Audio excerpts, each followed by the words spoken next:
Welcome back to our virtual SOF Team Room series. This is a transition-focused program co-hosted by Global SOF Foundation and the Military Special Operations Family Collaborative, or MSOFC. My name is Matt Parrish. I'm the Executive Director for the Task Force Dagger Special Operations Foundation. And tonight, I'm really excited to be joined by several other SOF veterans and nonprofit leaders. With me here tonight for these first couple of sessions are Kevin Stacy, the founder of the Station Foundation, Bob Newman from the Honor Foundation, and clinical psychologist and advocate, Dr. Chris Free. If you're not familiar with the SOF Team Room, it began as a response to the Afghanistan withdrawal. As we all know, unfortunately, we just passed the 3-year anniversary of that. And while it started there, that's not where it stayed, right? These conversations have continued to evolve and continue to be a place where we can rally together and talk about things that matter for our community. So while the battle space is different today, that need for special operations obviously persists, right? Although we've come out of, quote unquote, the active conflicts of the global war on terrorism, special operations is still widely used across the globe, day in and day out, as we all know on this call. So tonight we're going to continue to ignite dialogue on these tough topics and critical aspects on the transition front. Transition comes for all of us. I just retired myself about a year ago. Sometimes we see it coming, sometimes we don't. But there's one thing kind of certain from our service is that at some point we will have to take that uniform off and transition into kind of the next phase of our life. So I want to encourage you, don't hold back from this conversation. You can raise your virtual hand, or even better, simply just drop your comments in the chat, or you can message a host directly. That gives us the opportunity to kind of work in answers to your questions during the middle of some of these dialogues that we're going to have. Based around some of these questions. So panelists, I know each of your organizations, I've talked to each and every one of you before, but there's a lot of organizations out there. There's a lot of different things going on. And, I'm always kind of shocked at the lack of awareness of some of the best nonprofits and different organizations that are out there like yours. So I want to take a chance before we get into some of these conversations to kick it around, at least for these, this first 4 panelists, including myself, to give 2 or 3 sentences about who you are, what your foundation is, and where you're kind of coming at this conversation from, and then we'll kick off some of the beginning stuff. So I'll start it off again. Matt Parrish, Task Force Dagger Foundation. As I said, I retired as an Army Green Beret about a year ago and took over as the executive director for the Task Force Dagger Foundation. We cover all special operators, support enablers, everybody that's sort of under the SOCOM umbrella, active and veteran, and their families. And we have 3 primary programs. We do kind of immediate needs or emergency financial support. We do a lot of health initiatives work, which is trying to help people recover from many of the kind of tolls of service that we all know within SOF, and some of them highlighted very well by our own Dr. Free, who you'll hear from here in a minute. And as well as our final thing is rehabilitative adaptive events, where we take folks out and their families and try to help them heal, rebuild, and strengthen together. So with that, I'm going to pass it over to Kevin. You want to tell us a quick blurb about the Station Foundation, brother? Yeah, Matt, thanks for leading this, and thanks for everybody that showed up. Yeah, my name's Kevin Stacy. I'm the founder and the executive director of the Station Foundation. I come to the SOF community through the 160th. So I was a little bird guy there. And in 2012, my wife and I decided that made a hard decision to leave the community to create a meaningful path home from war for our SOF community. And similar to Task Force Dagger, we cover everybody under the umbrella of SOF. We offer a series of programs that, in our opinion, deliver meaningful paths home from war. And most of them come through like 9-day immersion programs out here in Montana. And additionally, we offer shorter kind of bite-sized opportunities at 5 different locations that are co-located with our SOF community at bases across the country. I would say before I go, most importantly, I'm a dad to 2 amazing kids. I'm a husband to a rock star wife that makes the station what it is. And I'm just super excited to be here, to be around giants in the community that have done so much for us, both during and after combat. So thanks, Matt. Absolutely. Hey, Bob, why don't you give us a quick blurb on the Honor Foundation, brother? All right. Hey, thanks, Matt. Grateful to be here. Yeah, so I'm a retired SEAL Master Chief. I spent 29 years in the SEAL teams, and I retired back in 2019. Got into leadership development from 2019 to 2022, ran a small firm, had a blast with it, went through the Honor Foundation right after I retired and recognized I want to get back to this organization. So I now run the virtual programming for the Honor Foundation. Our mission at the Honor Foundation is to support all of the SOCOM umbrella. So all of our DoD brothers and sisters that support SOCOM enterprise, we put them through a 13-week transition program to help them find their sense of purpose and identity outside of the uniform. Our target audience is between 2 years and 1 year before transitioning out. We take them through a 13-week program where we help them kind of peel the onion back on who their identity is, what their sense of purpose is, through using a lot of faculty in headspace, introspective work, Clifton Strengths analysis, also that the veteran can show up as their true authentic self in whatever that next chapter is going to be for them. And then we help them find and locate that next opportunity. And we've expanded our programming to help transition as a team sport. So we're actually bringing the spouses in for a 3-day seminar to help them kind of communicate with their significant others while they're going through this transition, as well as we offer 1- and 2-day seminars that we go into the DoD active spaces to help them start thinking about what next steps they should be thinking about if they're considering getting out in the future as well. So grateful to be here. Thanks. It's great, Rob. As an Honor Foundation alumni, always down to give them 2 thumbs up. It's a great program for sure. Now I want to give it over to Dr. Chris Free, who I would say is one of the most influential, kind of speakers in things that illuminated things like operator syndrome, something that we touch on quite a bit. Dr. Free, can you give us a quick blurb? Yeah, thank you. Thank you, Matt. And it's great to be here with all of you guys. I'm a clinical psychologist, and I've been in academia for 32 years. First half of that was within the VA as both a clinician and as a researcher.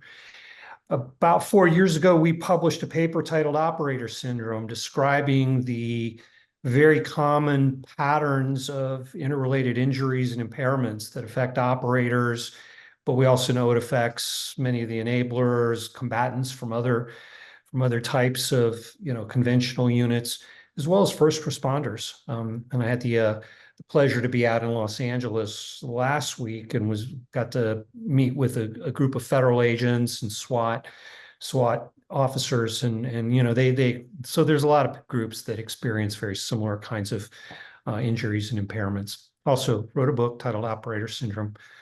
Really happy to be here. Over. Yeah, great to have you, Doc, and really appreciate your work. It's definitely, as I said, been one of the most influential things to really put a name on some of those things. Although we know it's not exclusive to operators, it's nice to have something to kind of explain a little bit of the constellation of symptoms that a lot of us were feeling and they're still dealing with. So, hey, everyone, in the past, these team room events, they've brought in keynotes, sometimes either active or retired generals, all these different folks. But tonight, we're really focusing on the topics that came out and were mentioned in that SOF Force survey. So your rally point section, which will be the next thing that comes up, is going to tackle networking and interacting with people after service. Then there's going to be a Beyond the Exposures panel that'll dig into the very real challenges many of us have faced with traumatic brain injury, sleep. And then in our last segment, the Endless Pursuit, we're going to tackle purpose after service. So I think we got 3 really great kind of sections of this to bring you. That survey is still open, and you can see that your input matters. Those things are directly what drives the topics of conversations like this, and it drives other topics throughout some of the Global SOF Foundation and MSOFC different events. So if you haven't completed the survey yet, you can find a link in the chat now. I think either Kaylee or Chelsea's going to launch it in the chat. Feel free to go check that out while you're listening. And Kevin, I'm going to turn it over to you. I think you're going to lead just at least this first little section here for Rally Point. Yeah, Matt. Part of the Rally Point focus is centered on this idea of like networking or relationship building. And I think any transition program that you go through, it always comes up, right? Sometimes it's the dirty word in the room of networking. And so for me, and I think the time that we have with the folks that are here is to get to that deeper conversation of really discussing the value of networking in our community. And I really think it's in community, right? It's in that word community. And I would tell you, I would not be where I am today. Forget professionally, just personally, I would not be here without the community that I have. Family, friends, the colleagues, people that support our work. And I would say all the people that I've crossed paths with as we go through this. I didn't have a big plan of action per se when it came to like going out and, having 100 cups of coffee or doing like going and meeting people all the time. But I would say I was pretty intentional about how I moved away from the unit that was very insular, like tight knit. We hung out all the time to kind of like this like open ocean where in the beginning, like I was rudderless. And I would say I was pretty typical to most guys. Like I'm not going to the big party. I don't want to go to a gala and get dressed up. Like I just want to be with my people. And it took me a while. Like I've been out now since 2012. And so it's easy for me to kind of like gloss over all the junk, right? Like all the shards of glass in the road and all the flat tires. But I would say like the big thing that I learned about that, and I hope we can have this conversation, is it's a two-way street, meaning that like it requires investment on both ends. And often when we think of networking, it can feel a little transactional. And maybe that's why guys struggle with the word or that idea. And so for me, as I go out and I meet people, whether it's for the station or whether it's on the sidelines of a soccer field, like I've realized that it requires investment and most of all, like a commitment to build and grow. And I think most importantly, like sustain the relationships that are most important in my life. At the station, man, we spend a lot of time understanding community and how community shows up in your life, meaning the participant. And I would pose the same question or conversation here. And I think it's easy to think about like who's in your circle, whether you're in right now or you're in that bubble of getting out, or like Matt, who's a year out right now. Like, who are the people that ground you, that celebrate you, that hold you accountable? That's another part I think of community, is like people that will check you, much like they did in the teams. And I think like, how do they show up in your lives? And are these the people that you want, good, bad, happy, sad, that show up rain or shine and walk alongside you, cheering you on, and also like being there to kind of coach and mentor? So I think in and after service, we're shaped by our friends and colleagues and all those things. And so I would say like, who's in your circle? Like right now, who's in your circle, and what might be something that's holding you back from expanding or maybe deepening that circle? So I'll throw that out into the universe as an opportunity to talk, or even throw a comment in the chat room. Yeah, I'll add on that real quick, Kevin. I think it's interesting as we talk about networking, because it is kind of, a lot of people frown on it as you're going through the Honor Foundation cohort or other things. Like there are some folks that are really hesitant to go out and network with people outside, but we got to realize like it or not, people want to work with people that they like, period, like that they want to spend time with, right? And so if you're going from one community to an entirely different community, the only time people are willing to hire somebody that they don't know or like is if the qualifications are so off the scale that it's like, oh yeah, hey, I don't care how this person is, we're going to bring them in because they're so phenomenally gifted in whatever their specialty is. Well, most of us, as we come into these other places in the non-military world, we don't have those on paper qualifications that are the same. So without networking and really being able to show like, hey, no, I am a person that you want to work with. I can learn these things. I do have these skills and things like that. You're kind of hamstringing yourself. But, one of the things that I'll say that makes it difficult is, I'll say from my own personal experience and from that in the task force Dagger realm, most of the people dealing with their junk in the rucksack, so to speak, the biggest window of that is about a year out from retirement or transition and 2 years afterwards. That's when we see the most, because that's when people kind of have taken their foot off the gas a little bit. And now all those things that Dr. Free wrote about in his book, all of a sudden you have time to kind of notice them, and the plane doesn't come apart when it's at full flight.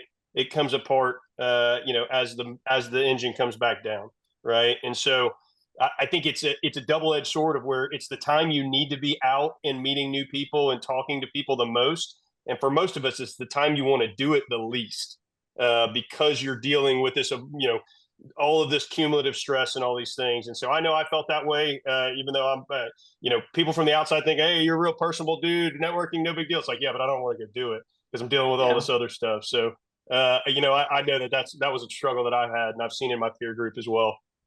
Yeah, I don't think you're unique, but I also think it's like a very manageable thing. And not to jump into Chris's space, I think it comes to like the reframing of how we look at transition. Often we're told this is hard, like this is going to be the toughest thing you do, and it can be like like you can choose your hard. It can be super hard. There will be challenges, I think, along the way. It's going to be a lot harder to do it alone, and I would say like you can't do it alone, even if you're just turning to your partner or a mentor. And I think being able to reframe the idea that this is tough, to say like, hey, this is an opportunity. Yeah, there's risk involved. Someone could reject me, but out in the civilian sector, like risk is opportunity, unlike where we worked, where we mitigated risk all the way to the lowest level possible. I also think like to peel it back, and as you take that time to reflect and think about like, what is it that's holding me back? Really get to kind of the essence of that. Why do I prefer not to go out there? And you can do that, help with like a therapist or a really good mentor. I found like it takes risk, right? And to go into a situation where you're opening yourself up to be vulnerable, like I don't think, like most people don't even like using that word, but it's true. You kind of have to like take that armor off and open yourself up a bit. And what I found is like getting back to the things that I enjoyed, finding a place where I actually belong and I don't have to try to like fit in. And I think you have to be a little weird to do that. And like that's something I encourage guys and families, like, hey, if you used to do these things and they brought joy and bliss to your life, dust them off a little bit. It doesn't always have to be professional. I always encourage guys to like take a break. Like Matt, you said, like take your foot off the gas, because I think when we're starting to cram so much stuff and we're hyper focused on, I got to get a job in the right town with the right company with the right pay, life is just like passing you by. Your kids are getting older. Your wife has, or your partner has needs too. And to be able to step back and put space between you and that stuff, maybe. And I don't mean the junk in your rucksack. I mean like the stuff that everyone's telling you to go do, you know? That starts to open things up. It's really hard to like grip water, right? Like you have to like let go a little bit and be able to open up. So yeah, I found it like getting a little weird, getting uncomfortable. And then Matt, like, being a Green Beret, like this is your bread and butter, right? Like you go into your right, like your tagline, it's like going to third world Yeah. countries and build revolutions, right? So like Yeah. you have to build, relationships and rapport. And I think that's another area where we reframe. Like I do have skills. Like I was an L&O for a long time. I know how to get things and work with people. And it doesn't have to be transactional. It can be transformational. So I'll leave it at that. Dr. Free, jump in there. Yeah, if I could just chime in. One of my favorite quotes is from Herb Thompson, who's been on with us before in the past. Yeah. He talks about transition, and his advice is, and I'm going to paraphrase it here, but essentially approach your transition like you would a new indige. So right to the heart of special forces and winning hearts and minds. It's right there. You've already got that training. You've done it before. It's a matter of kind of taking that mindset and bringing it to your own personal, family, professional life. Yeah, I think a lot of times if you're looking at mentoring is like how you can learn about other people and other jobs and other career fields and things like that. It takes some of that like transactional kind of shine off of it that sometimes can be kind of off-putting to most folks. Like they don't want to go out and like try to manipulate their way into a job. It's like no, you're having conversations and you're learning about what other people do because you haven't been around that that culture. Bob, you run virtual programs for THF. I got to go through an in-person one. I imagine that virtual cohorts, I know you guys do a trek and things like that, but that's got to be tough for you to mentor those guys and gals through how they get out and do some, gripping and grinning in the virtual sphere. Yeah, it's challenging, obviously, because, within the formal in-campus experience, you're networking 30 minutes before each class kickoff with new members coming in or alumni mixing it up. So the only real difference that we do is we do a lot of iterative work in breakout sessions, keeping things in smaller and mixing them up and doing icebreakers where they're introducing themselves to others and then reintroducing them to themselves and kind of getting used to talking about themselves and learning about information. And we'll bring in a lot more guest speakers for Q&A, and those little Q&A sessions kind of turn into a little bit of networking from time to time because they'll ask them, hey, tell me about yourself, and those engagements are happening. And it is really like when I do my one-on-ones on them, that's what I'm hammering them on is like I'm challenging them to do 3 to 5 cups of coffee per week to get those iterations in. And then one of the other things I really loved Kevin's point there about being uncomfortable. And one of the other points that we try and highlight in that networking aspect that I wanted to share is like not making it a transactional relationship with these people, right? Making personal, emotional connections.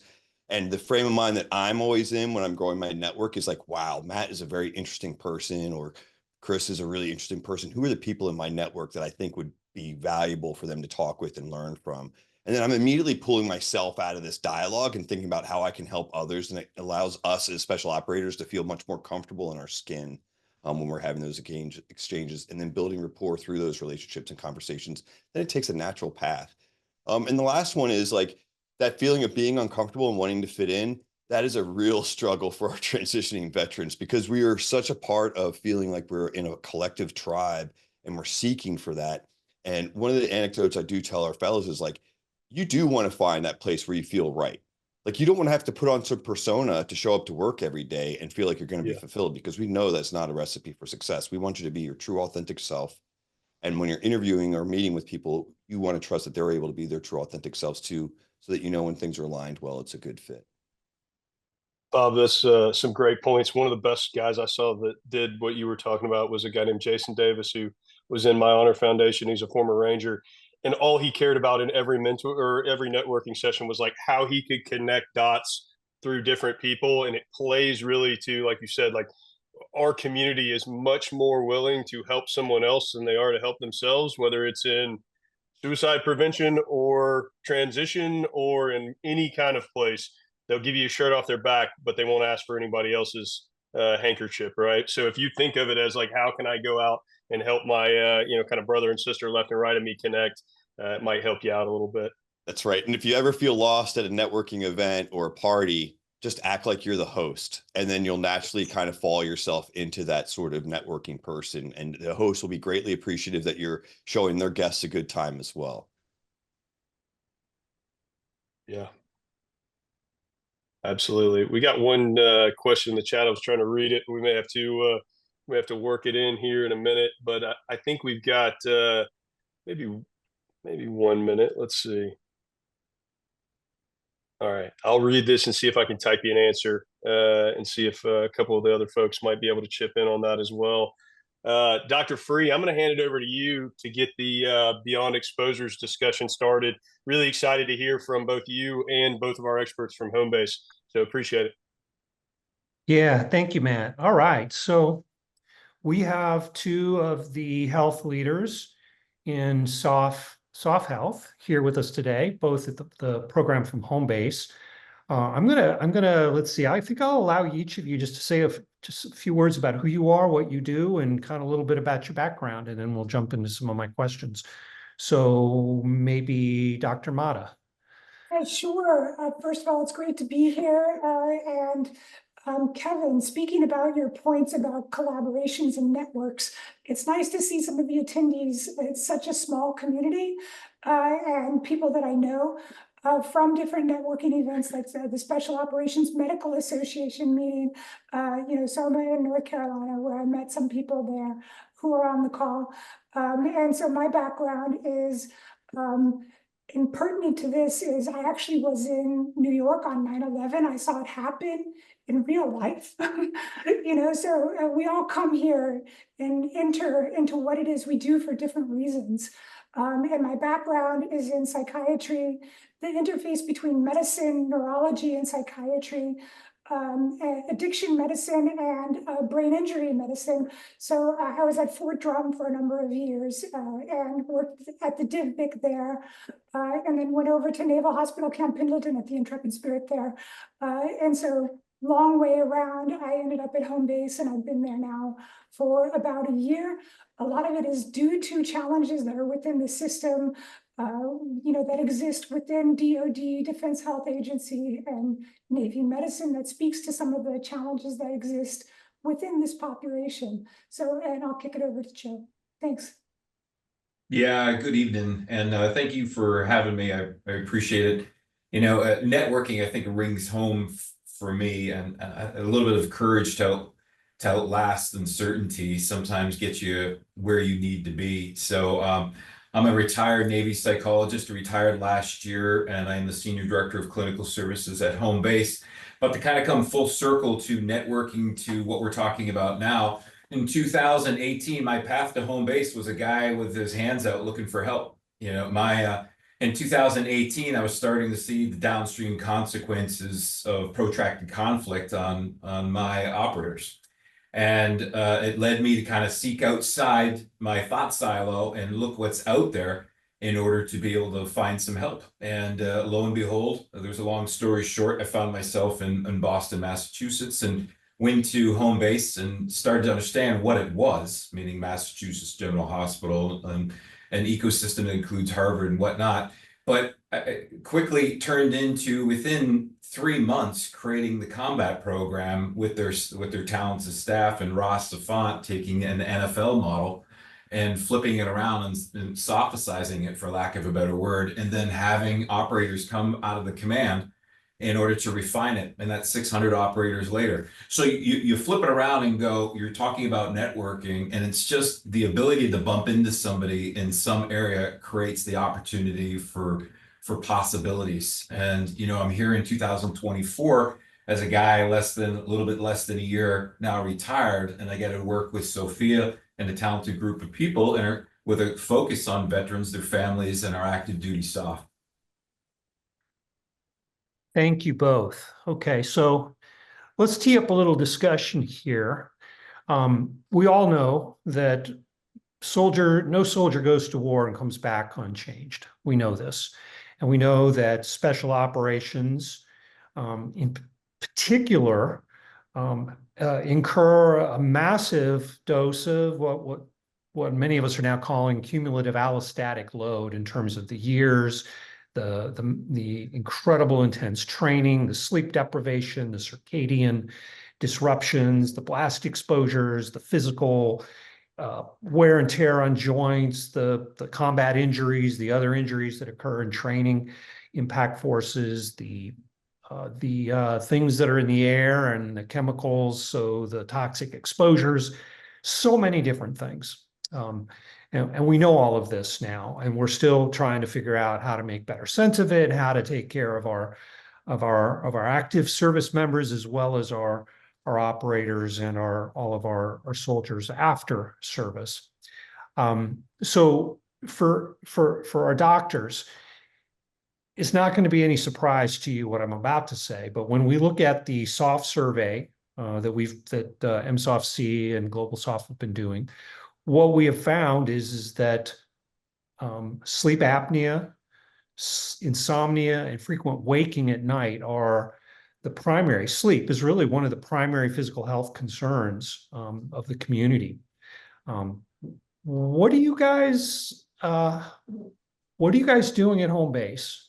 What have you learned? What kind of treatments do you provide? I guess I'm asking, give us a quick 5,000-foot view of the programs and where sleep fits into the thinking on your treatment approaches.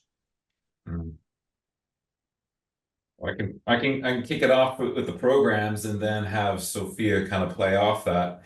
So right off the bat, Home Base is a nonprofit nestled in Massachusetts General Hospital. It's a relationship between the Red Sox, Massachusetts General, Harvard, the Brigham, Spalding, Mass Eye, and its goal is to have, for veterans, active duty, and the families, not to pay.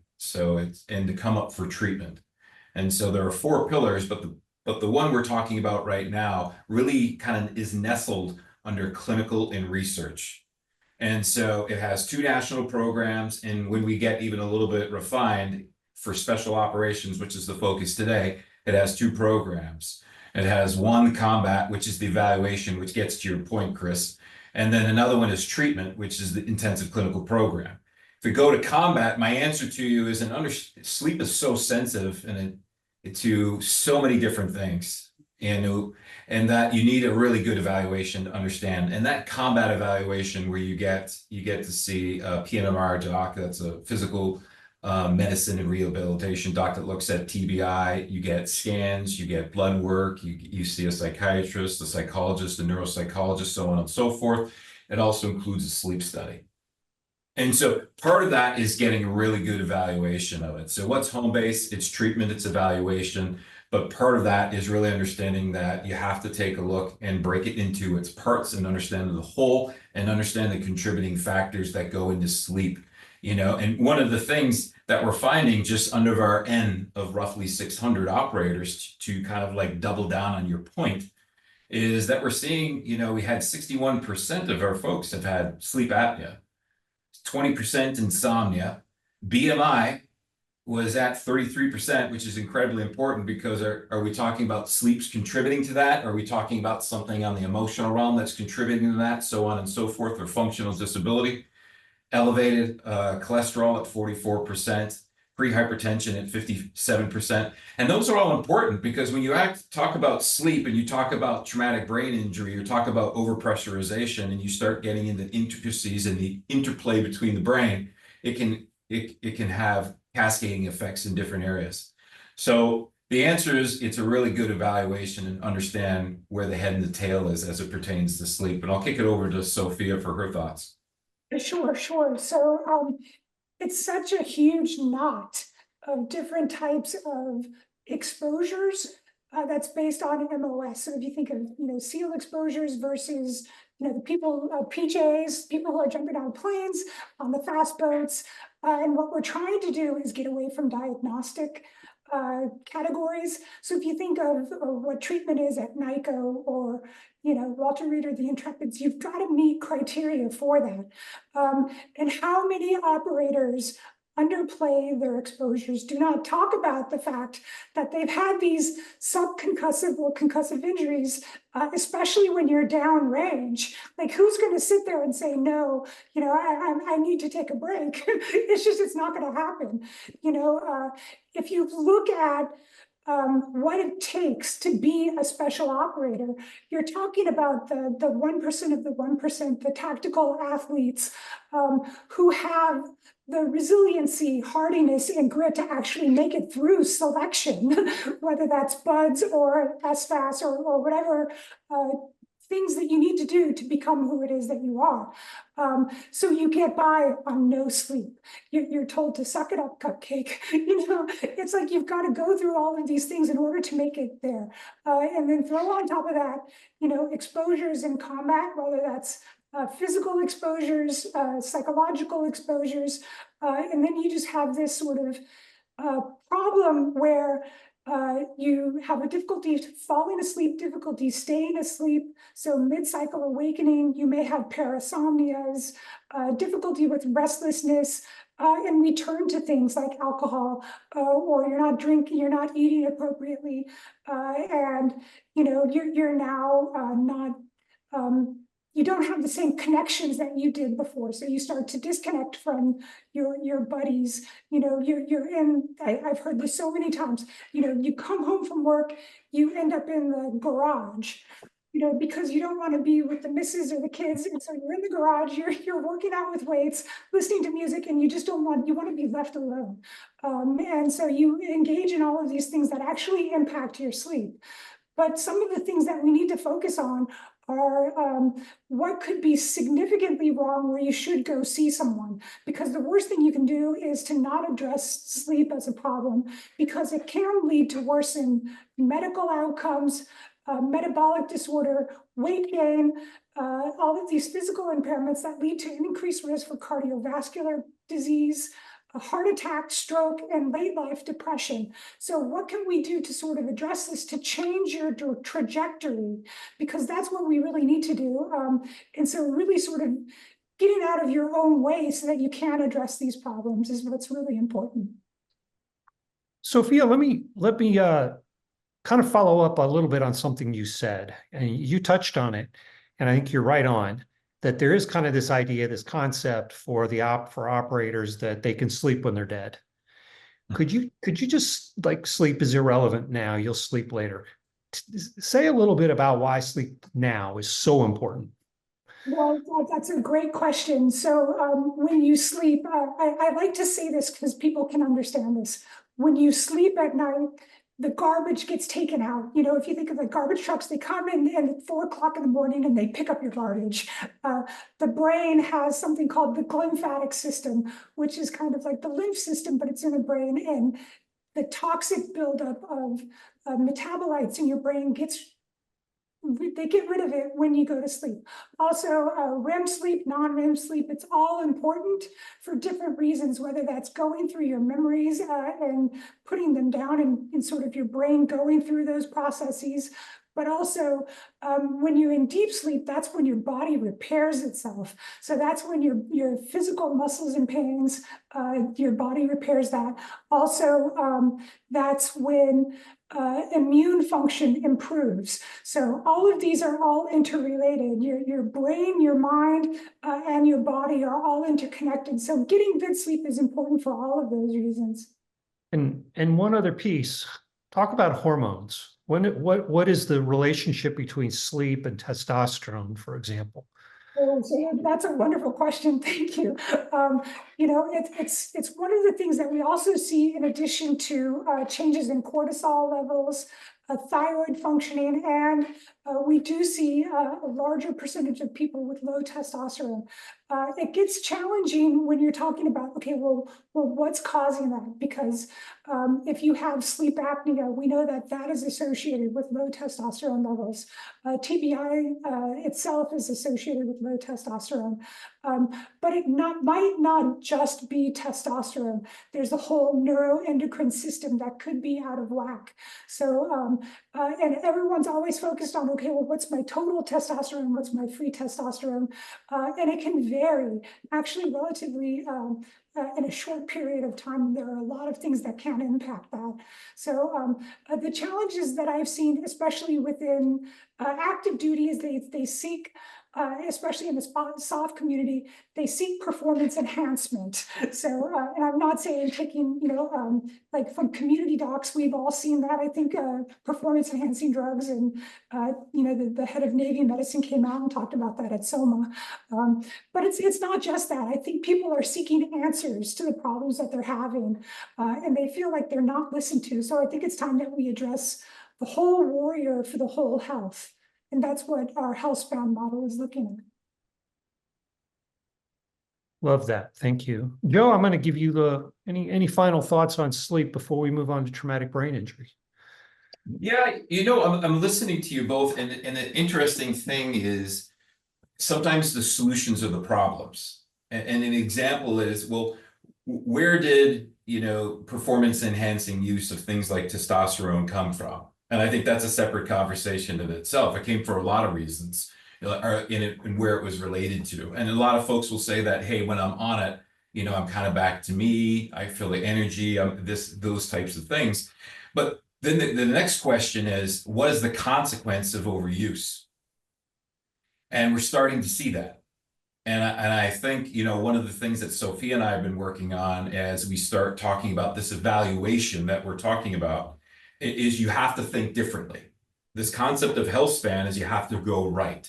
So while we've added cancer screening to it as well to understand the toxic environmental factors and how that plays on a systems approach, which can affect lots of different things biologically and physiologically, we're also starting to look cardiovascularly, and we're starting to see the consequence. So you bring in testosterone, you bring in calcium. You know, calcium buildups in the heart. Calcium buildups in the heart don't go away. You're identifying where the damage is and then mitigating it after the fact. So you start going backwards and start saying, hey, it was for poor sleep. Then, you know, and sleep had an effect on hormonally, then hormonally, this is what I did, and this is the consequences of it. So I think, Chris, I think we're in an interesting time. And I think part of it is to really kind of bear down and really look at what is going on, how as a community we've reacted to the symptoms, and then going back to basic problems of sleep and how do we get it. There was an interesting factoid I came across in just preparing for this, and it was a simple one. It was in 2020 study done by the Army. And it said, and everybody's looking to spend money on something to improve, physical performance.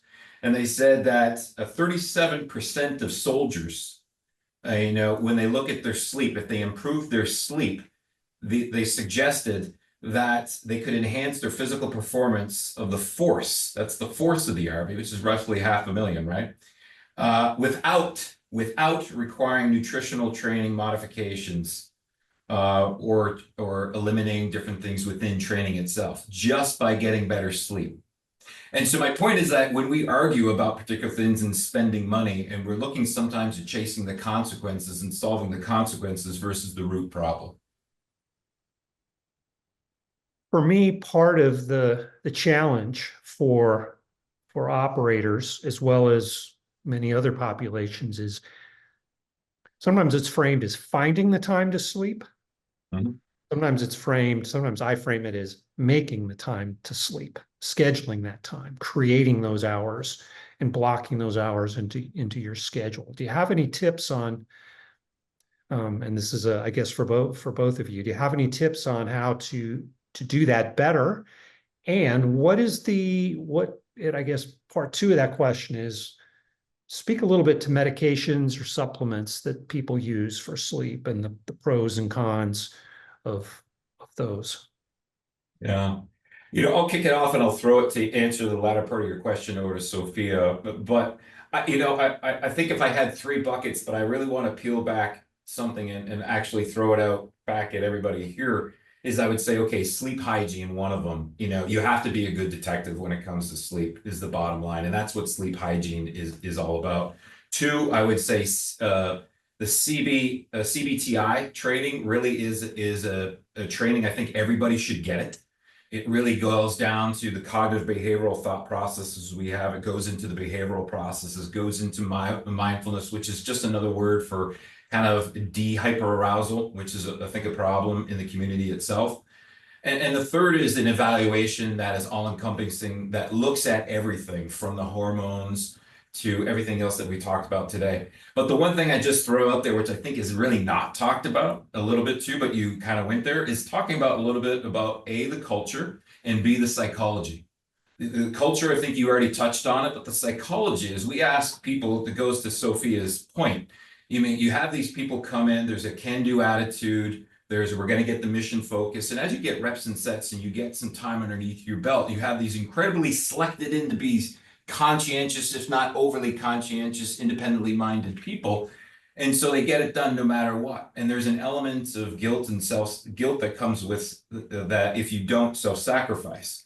And so I think part of what I've realized in talking to people is that, one hand, yeah, sleep is important and you can't go without it. You're not a machine. General Patton had that famous quote of, sleep deprivation makes cowards of all of us. But the other piece really is understanding that you really need to slow it down. And you don't always have to look at everything and do everything and solve everything. And it's important to slow it down when you've had a life that's going 1,000 miles an hour and being a problem solver and feeling you have to be all things to everybody all the time and always on. And I think that's a deeper, a little bit more, peel back the onion a little bit for each individual. Mm-hmm. I'll stop there and kick it over to Sophia. Sure. I did put some information on the chat about some of the DoD clinical practice guidelines. Bottom line up front is that medications can be used for insomnia. A lot of them have their own side effect profiles that are not necessarily the best. Some of them, like the over-the-counter sleep aids like Unisom or Benadryl, long-term use of those are associated with dementia. So, and that might be another topic.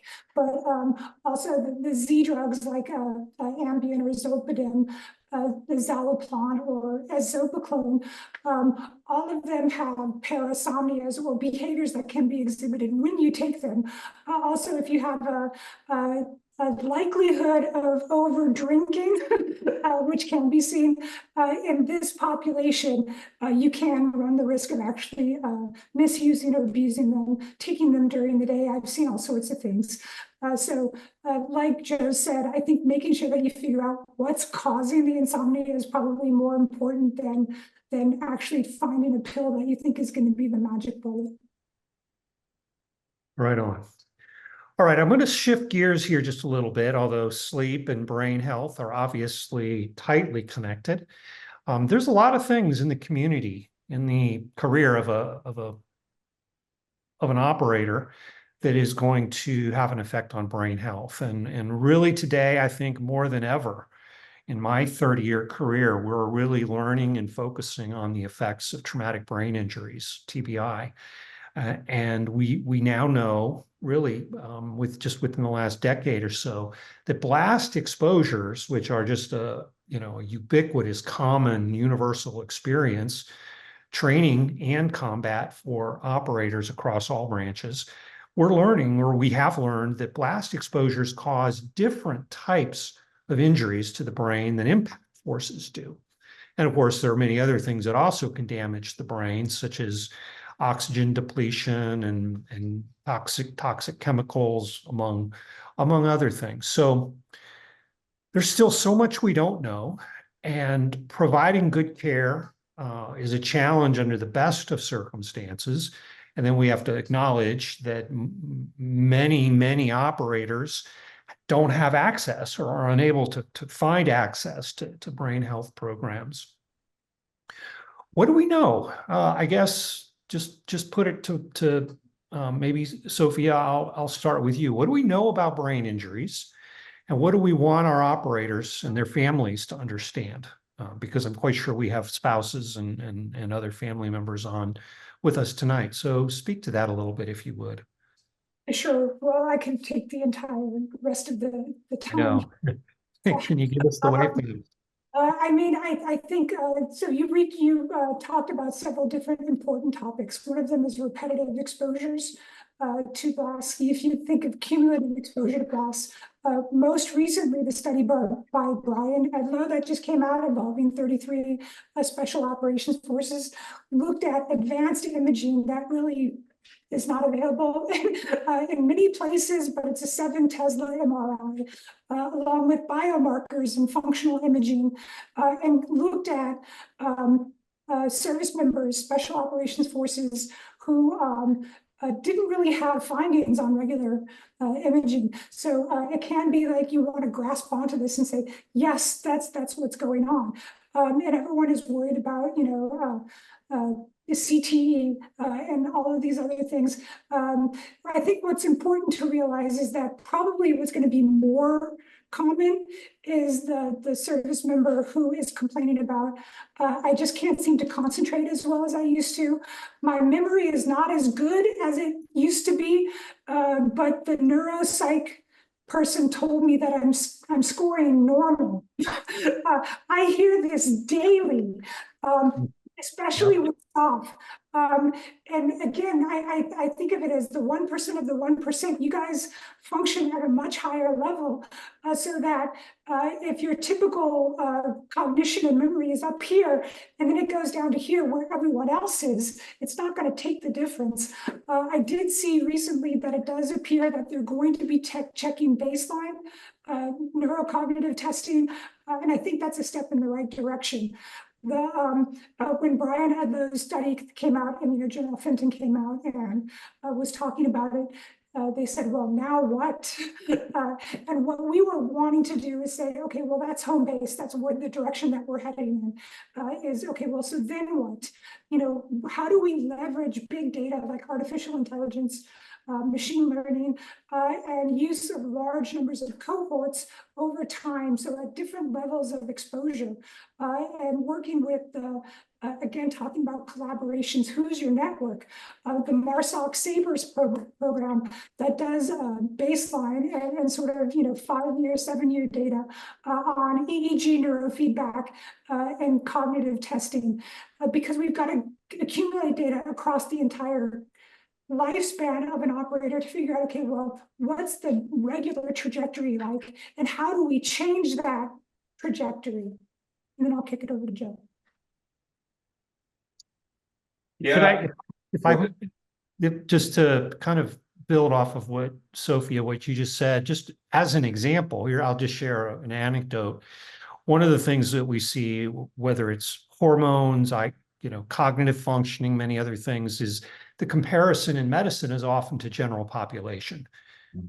How does one person's score on some metric relate to other people from Gen Pop of the same age and gender, typically gender and or sex and age? Right.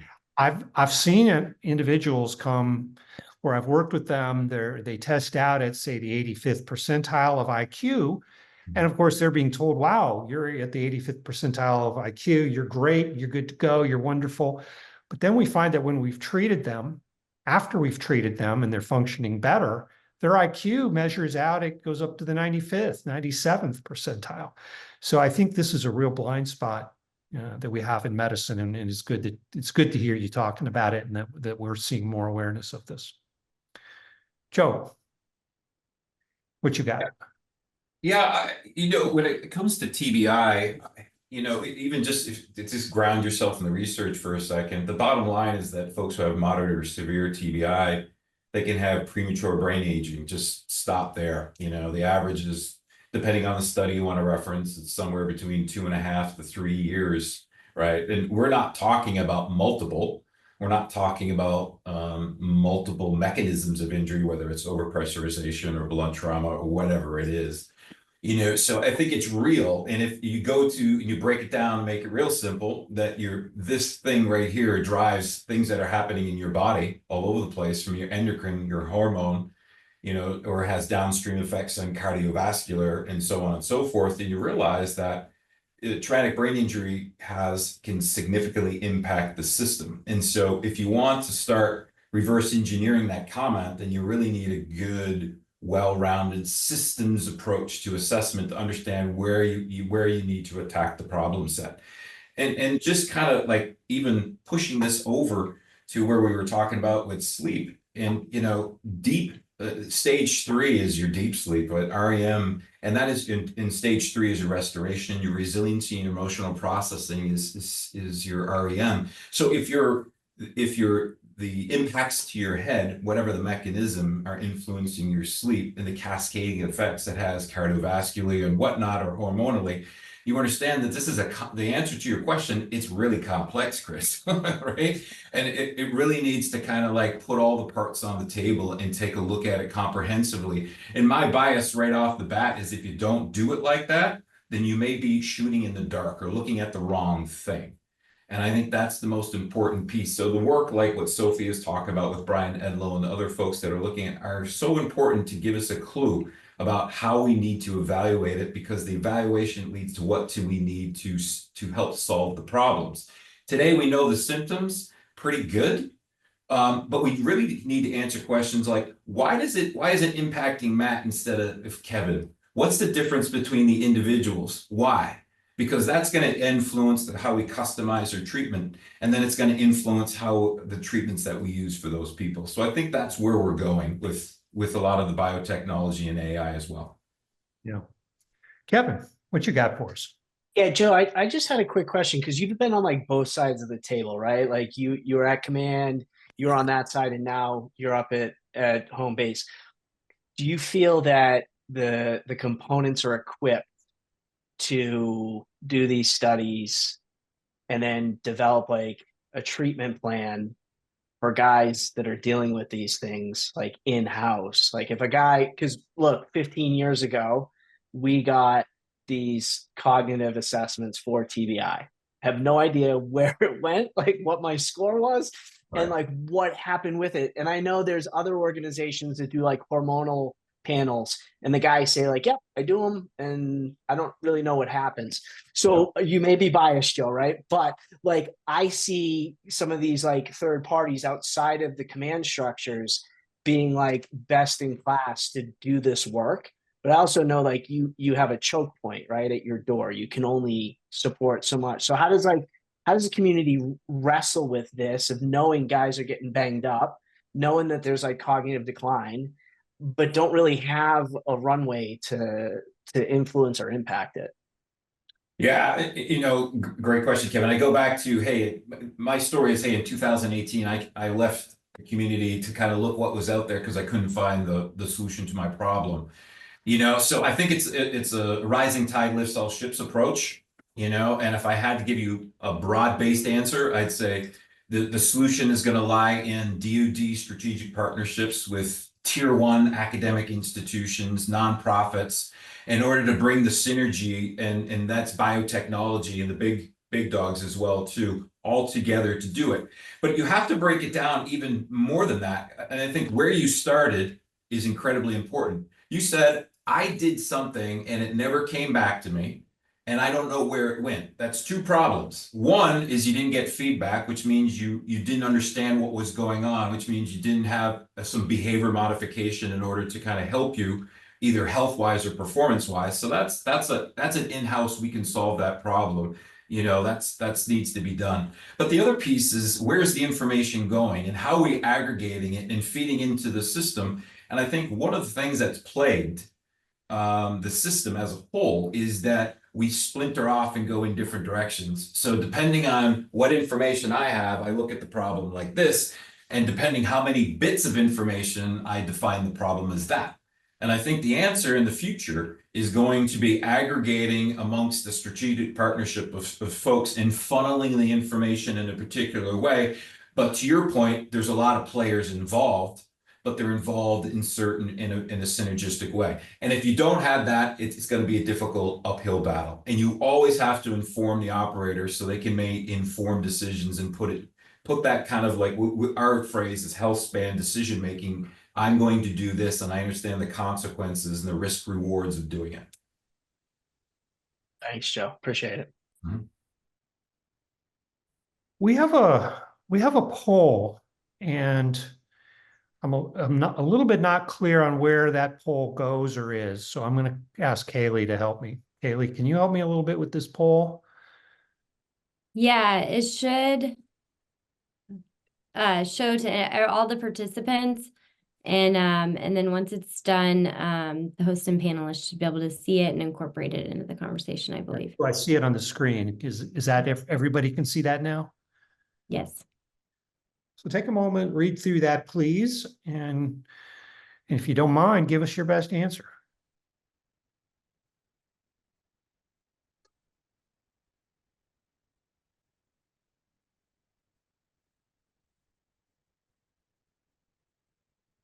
Chris, I'll add, a lot of those statements came directly from the survey. Mm-hmm. Qualitative statements people answered about seeking care. Yeah. I could see checking multiple boxes on this one. Yeah. From my experience, these really do capture what a lot of operators have struggled with. Yeah. However, it is set up so you can only check one. So please choose the best response.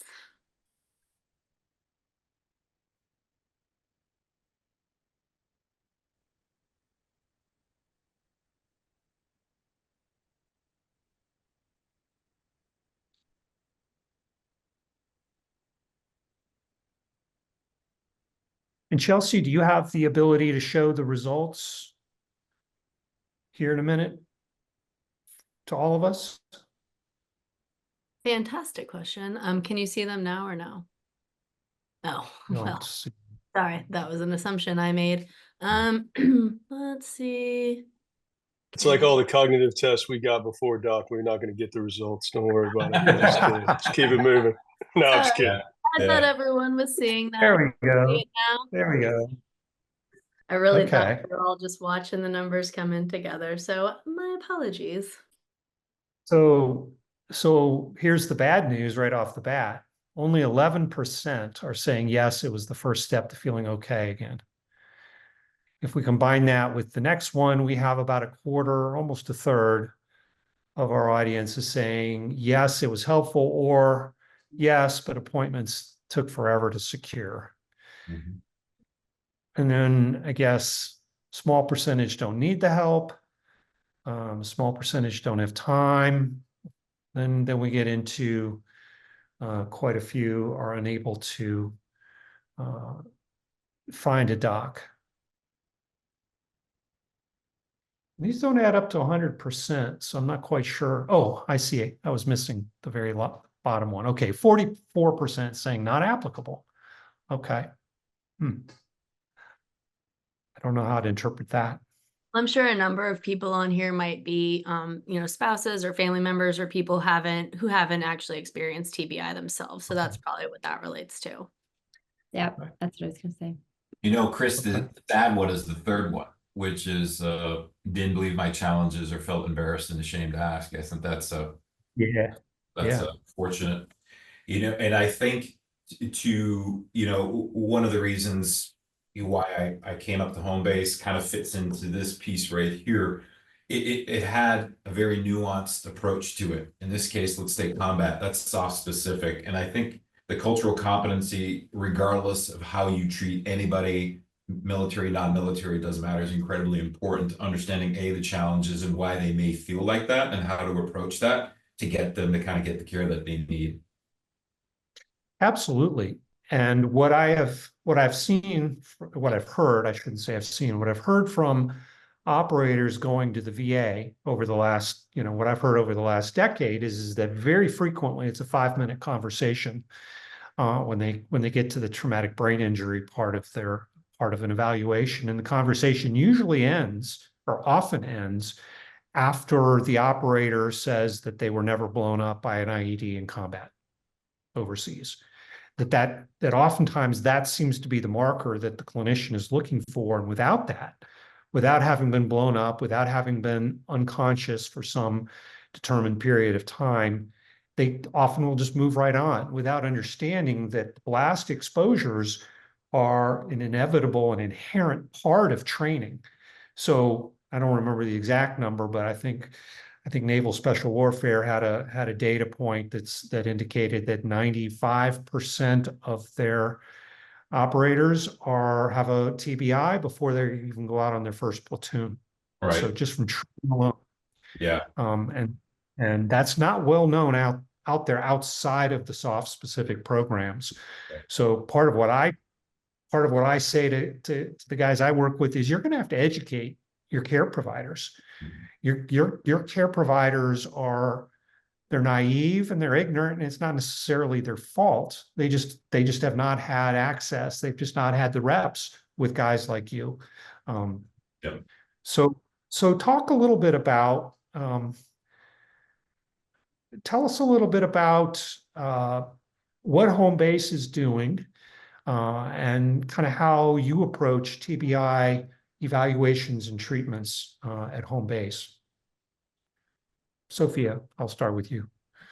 Sure. So, and there was a great question in the chat about improving protective equipment and challenges of repetitive percussive blast recoil and the likelihood of TBI.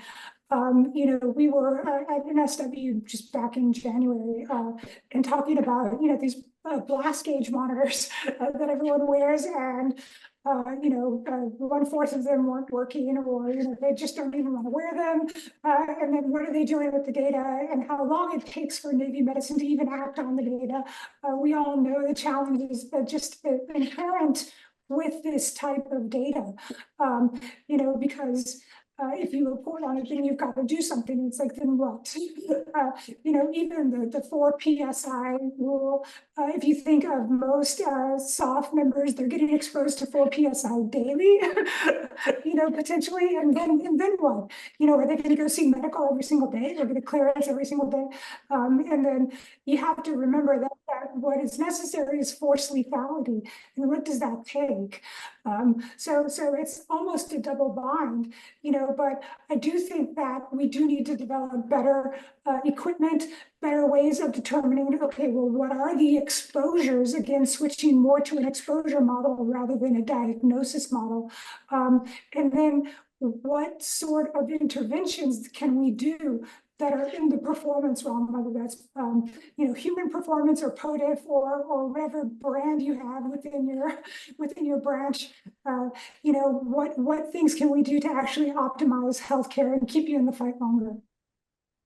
Yeah. Joe, we're bumping up against our time, and I don't want to cut too much into discussion of purpose and meaning in life. Joe, could I get you to maybe give a 2-minute response to some of what you see as some of the treatments, the practical treatments that we're able to use right now for TBI? Yeah, I go back, kind of a broken record here, but it's really getting a great evaluation that systems approached, right? TBI can affect an individual in so many different ways, and I think we have some traditional ways of doing business, and I think we need to modernize. We need to take a wider look, take a step back, and be vigilant. So my answer to you is, it really starts with a modern evaluation, and we call it health span for us.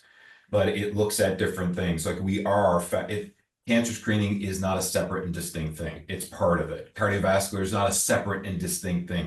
It's part of it. And all the specialists are looking at it, and so on and so forth. So a multidisciplinary team approach to that assessment and evaluation. Adding integrated on the front, you got it. That's my answer. I think the second thing is where now you have all these people, you have to have a research component of it. And this goes where, to all the graybeards in the room, is that, while we're talking about SOF continues after the uniform is off. And I don't know if you can truly understand what's affecting the person in the uniform if you don't understand the downstream effects. So there needs to be a lifespan approach to how we approach this thing, so we can understand when someone's 50, 60, 70, what the impacts are, and take a look at it. If not, we're only looking at part of the problem. And that kind of leads into the biotechnology. And if there's anything I'm super excited about, and we roll in where we started with networking, being in a biotechnology hub and having MIT Lincoln Labs, Draper, and all of these companies around us to be able to kind of leverage some of the new technology. And we're developing a 3rd floor innovation suite just for that. That's what gets me excited. Like, where you can take some leaps when you have a really thorough approach to things. Right on. All right. Thank you, both of you. And I'm going to turn it over to Bob now, who's going to lead us into a discussion of some. Thank you so much, Chris. And hey, thank you, Joseph and Sophia, for spending your time with us this evening. Really appreciate it. Hey, our next guest literally just jumped off the flight, it looks like. We're going to talk about this segment of endless pursuit. Purpose and hardship are often interconnected, in the teams. We have this tendency to kind of like it when it sucks and it's not in the moment. It's the afterwards, like, man, how cold were you? Or how wet and greasy were you? Or how exhausted? Or, man, that was a close call. And these things get wound into our sense of identity of who we are as an operator. And, at the Honor Foundation, we dive into phase 1 to sense of purpose. What is your sense of identity in your role outside of the military? Because is it getting into flow? Is it taking risk, assuming risk, and having mission completion? Or is it that ember that's burning in you that helps drive you to get out of bed in the morning? And here to explore this a bit more is Jake Harriman and Garrett Cathcart. Thank you guys for coming in tonight. Jake, so I hear you've got a pretty incredible story starting back with your service in the Force Recon. So could you take us back and tell us what led you to take on the very bold vision of veterans serving in America? Well, first of all, thank you guys so much for the opportunity here to speak to this crew. Truly honored. Garrett and I are humbled to be here with you all. The work that you guys are doing here in this chat room is like vital work to the SOF community. And Bob, I know the Honor Foundation personally, I can't vouch for it enough. You guys, the work that you do is God's work, man. So the team there is epic. If anybody's considering, and thinking about transition, definitely link up with the team there. My story is a little weird one for the community. By the way, I'm sorry if there's background noise. I'm literally in a random ass hole in the airport right now. So sorry if there's some craziness that happens around me.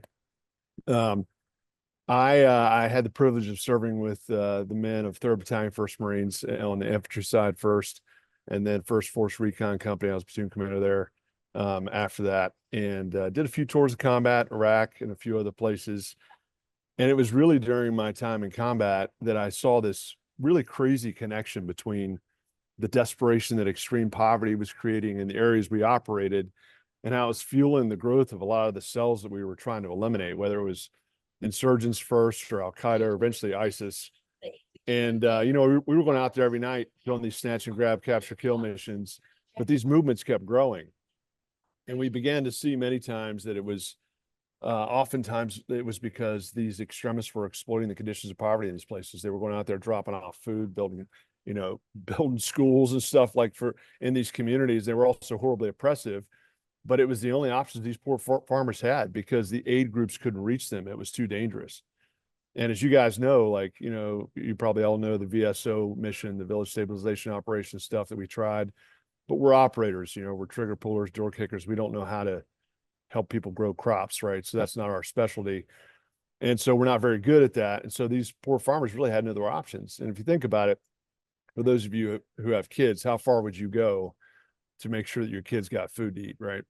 And so to me and my guys, we thought this was a pretty critical gap in our national security strategy and a way to help stop the spread of these groups. So we hatched this crazy idea and thought, well, hey, what if we can make a hybrid? We could take knuckle draggers like us that know combat, and combine them with some frontline development professionals who know how to create sustainable solutions to poverty. And we could take those composite teams and embed them deep in gray zones where nobody else can go. And we can live there for 5 to 7 years and work with local leaders to create sustainable solutions to poverty, help stop the spread of ISIS and Al-Qaeda. That was the idea, as an approach to help stop, help eliminate these elements. So when my time was up, in my transition, a lot of stories there. I won't bore you tonight, but it was kind of nuts. I was trying to decide between, I was training for the CAG selection. I really had some buddies going over there. I thought that's where the direction I wanted to go, but I really felt compelled because of a couple pretty intense personal experiences that I had on some of our ops with some of these farmers that really compelled me to try to solve this problem. So instead of trying to go take selection, I transitioned out. I drove a seafood delivery truck for a while, trying to pay my rent and figure out how to build a company to do this work. And then by some miracle, I got into business school, went to business school to figure out how to build a company because I didn't know how the hell to do that. And a lot of my classmates helped me build out the model. I had the faculty there provided seed funding and mentorship. And so I graduated there in June of 2008. We raised about $500,000 to get started. I packed my bags and moved to remote Africa off the grid in these gray zones where Al-Qaeda and ISIS were increasing in influence and the aid groups couldn't reach. And I basically lived there for 7.5 years, kind of building this thing out. And I made every mistake in the book as a leader, but I was pretty good at building teams. So we started having pretty cool impact. We empowered about 350,000 people out of extreme poverty, built a global team of 230 staff, raised about $60 million to scale, helped stop the spread of ISIS in some pretty tough places. And so we started attracting some attention because of the work we were doing back here in the States. And President Bush was starting this new program called the Presidential Leadership Scholars Program. And they were looking for their first kind of cohort. I think they had a quota for a kid from West Virginia who was a Marine. I think that's how I got in. Found myself in this program, but to participate, I had to move back to the US. And man, I hadn't lived here. I mean, in 15 years, I was always deployed downrange as a Marine and then living in these villages for 7.5 years. And I remember coming home for this program, I was shocked by what I saw.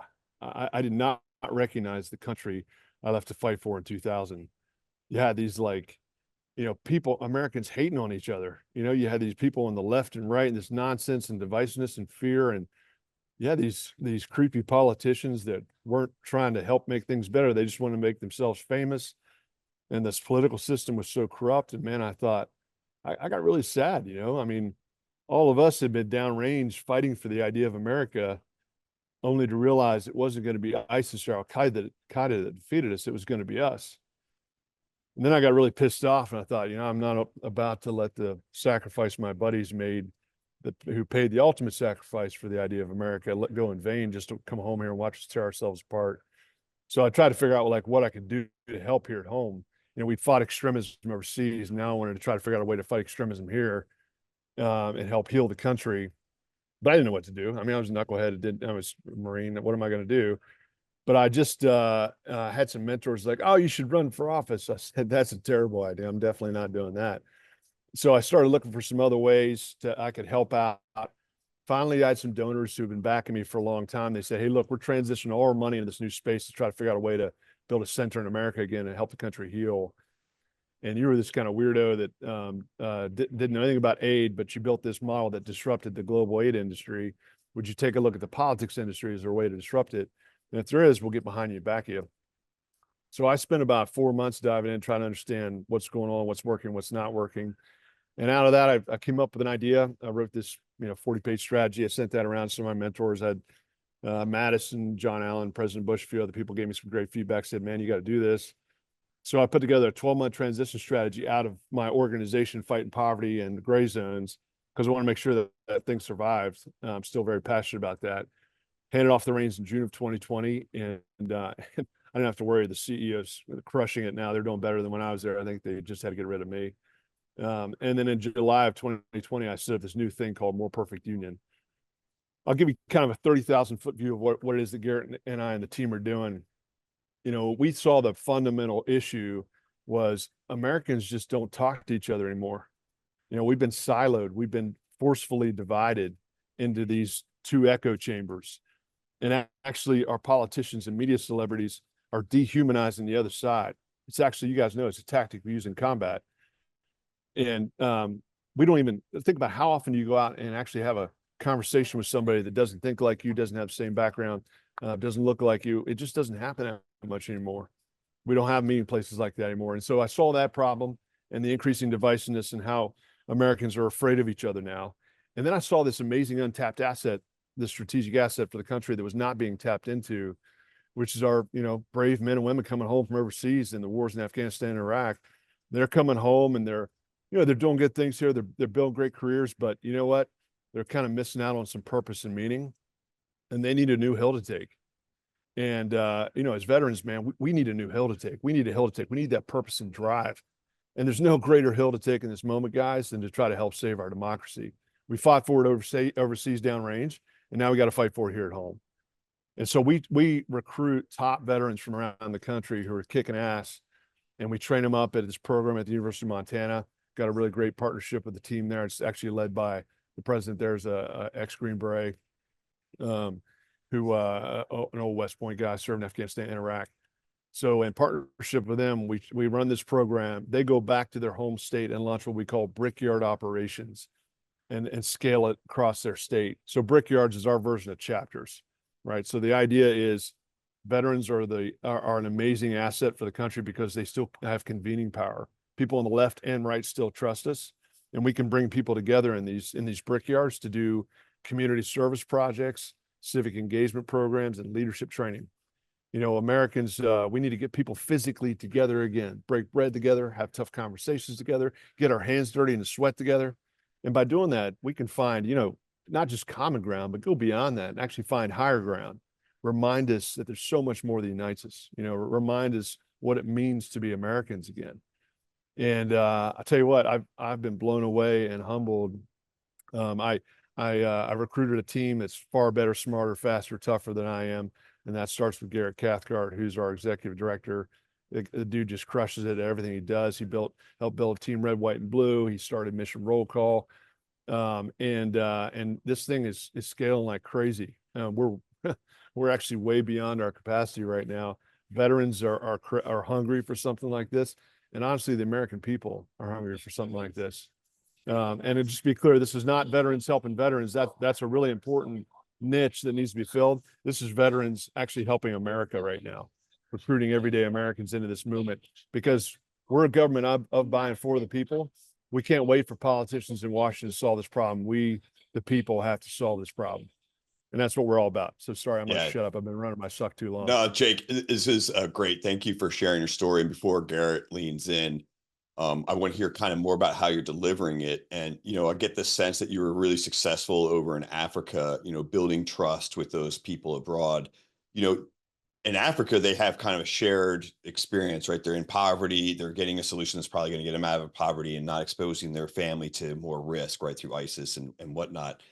How are you using a similar sort of recipe to gain trust within those brick houses that you guys are laying out there? And kind of how are you coaching your team out there to kind of engage with the local population? Because I imagine like sharing that people in Africa have a shared idea that they want to grow out of, but the people in the US right now, as you mentioned, are siloed, and trying to get them to come together for kind of a common purpose and setting those politics aside. How are you guys kind of approaching that? It's a great question, man. Here's the crazy thing is that I found that we, as veterans, especially coming out of the SOF community, are really, really well equipped to do this work. We're basically doing counterinsurgency here at home. I did the same thing when I was in Africa. You know, we're doing 3 cups of tea. It's all about building trust. It's all about actually earning the right to speak. I'm a passionate believer in servant leadership. I'm probably one of the worst leaders I know, but I strive to be a better servant leader every day. And the fundamentals of servant leadership really speak to everybody. It doesn't matter what culture you're in. And you know, earning the right to speak is a tenet that we use, whether I was in remote Africa in these villages in extremist held territory, or just small town America. You know, what I found in both places is there's been a pandemic loss of agency. People don't have control of their lives. They don't have the freedom of lasting, meaningful choices that this country stands for. They don't have the ability to change the lives of their family, and they're frustrated. They're crying out, trying to figure out what to do, trying to latch on to anything. And so we got to give them that agency again. And to do that, we go in, we build trust. We live in these communities. We work in these communities. We get to know face to face on the ground. We're the door kickers on the ground. We don't sit in, I mean, nothing against this. I don't mean that. But we don't sit in Zoom rooms all day kind of talking about stuff. This is a fantastic actually thing. Please don't take that the wrong way. It's just the work we have to do has to be done in communities. And so we got to be on the ground in these communities, kind of meeting with the sheikhs, and, you know, well, it's not sheikhs obviously, but the community leaders. We got to do the community mapping. We got to go out and do the key leader meetings. We got to try to understand the dynamics on the ground of what levers to push. And oftentimes it's like, what does the community want? Listen to them. Let's not go with a rubber stamp solution and build a bunch of park benches and jungle gyms and do that in every city. Because guess what? A lot of these places don't want or need that shit. So we go and try to find out, what does the community actually need, listen to them, and help them do it. And when people come together to do that, some amazing magic happens. You know, Garrett and I can tell you stories today about some of that magic, but that's kind of the fun. It's all about trust. You got to build understanding and trust. Same, just like we'd had to do overseas. Yeah, I mean, I would like to hear from Garrett, like some of the most exciting things that you've seen, or some of the biggest groundbreakers of how you guys are measuring success, and you know how that scale is going to kind of move for you guys in the next couple of years. Sure, yeah, I appreciate it. You know, I will tell you all of this before this. Transition's a real thing, right? Like I was lucky enough to do 9 years active and 38 months of ground combat time as a big Army guy in the cavalry. Not prepared for transition, right? I was doing awesome stuff with awesome people, right, for their great mission, and then all of a sudden I wasn't. And so that was hard, right? And so my solution was go make a crap ton of money. So I got into medical device sales in Beverly Hills and to sell stuff to neurosurgeons. I don't think about science, medicine, or sales. Miserable very quick. And then I got a guy in Afghanistan that was sent out to study me because I had made friends with tribes. Some of Jake's comments, like, common bonds, let's fight Taliban together. He was starting a nonprofit called Team Red, White, and Blue. I said, buddy, I love you. I don't care about veterans. I don't want to be poor. I'm not going to work in a nonprofit. No offense, my guy. But then I went and worked out with these guys in LA, and I was like, this is what I miss, man. I didn't know the words at the time, but community, purpose, what I call quickly the Good Dude Network, which is not gender specific, making fun of Navy guys. But, I just miss community, right? You guys have this incredible community, right? And so, that led to Team Red, White, Blue is based on building human relationships in person in cities around the country. And we got to 212 cities and 250,000. At one point, we're the fastest growing veteran nonprofit in the country, which is a lot of the DNA that is here in MPU, More Perfect Union, right? And so, to Jake's point, right, he is an incredible visionary, has this grand idea. We've never been more divided as a country. Candidly, it's a national security risk. We've got, some very big heavy hitters from national security on our board. But at the end of the day, it's still human relationships. Having a cup of coffee with someone across from you, let me give you the mission statement, right? MPU unites the country and strengthens communities through social connection, service, and civic engagement. Simple, not easy to do, right? And so when we serve together, we sweat together. And yes, it's veteran-led. Veterans are the majority of our leaders, but it's for all Americans. And so some of our best leaders are also civilians and civic leaders who asked to come join us, and they're incredible. So we say, of course. So now we're in 31 cities, 10,000 members.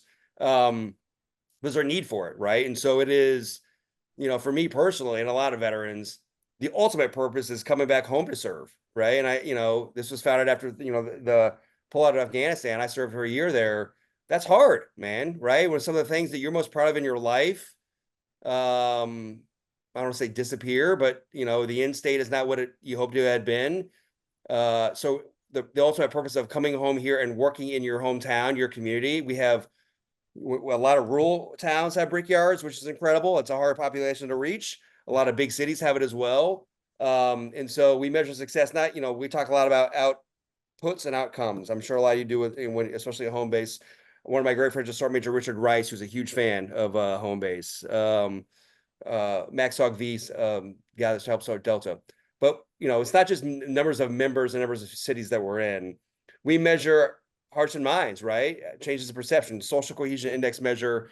Are we increasing intergroup empathy? Are we increasing intellectual humility? Are we increasing value-based listening, right? So how are we changing hearts and minds, right? How do you measure that? So we do a lot of survey work on that. And it's growing, right? And so I could talk for hours on this. I'm sure my time's already up, but it is, as Jake said, we don't talk about it publicly because it weirds dudes out. But this is counterinsurgency, right? When veterans go, and we have a lot of CIA case officers that ask to join us, which is amazing, but also weirds people out sometimes too. Who are the key leaders in your town? Is it the Chamber of Commerce? Who's the big business guy?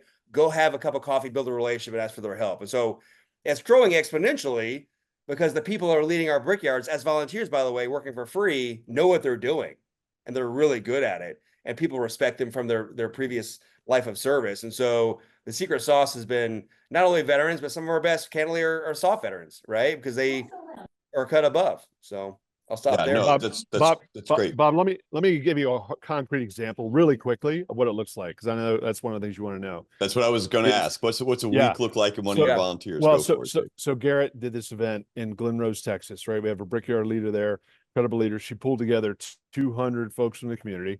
It's a really remote rural community. They were raising pigs on their farm, so they basically donated one of the big hogs. They did a pig roast, and it brought everybody in the community out, 200 people. You had people from the local Native American tribe had a conference going on at the time.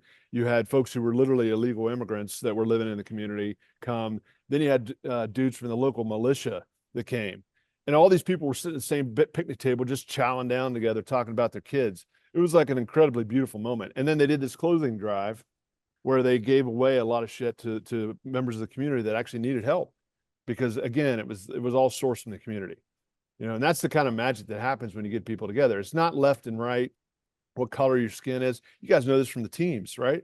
When you come together as a team, you don't give a shit what that guy looks like, right? We're in a crisis situation, and we're in a crisis situation right now in the country, right? So it doesn't matter where we're coming from. Yeah. Awesome. Well, so when we were coming into this team room, I heard that you guys have a challenge coming up. It sounds like it's not a typical challenge. You want to kind of share a little bit about what you guys are going on there and how we can probably get the word spread out for you guys? Garrett, you want to launch into that for us?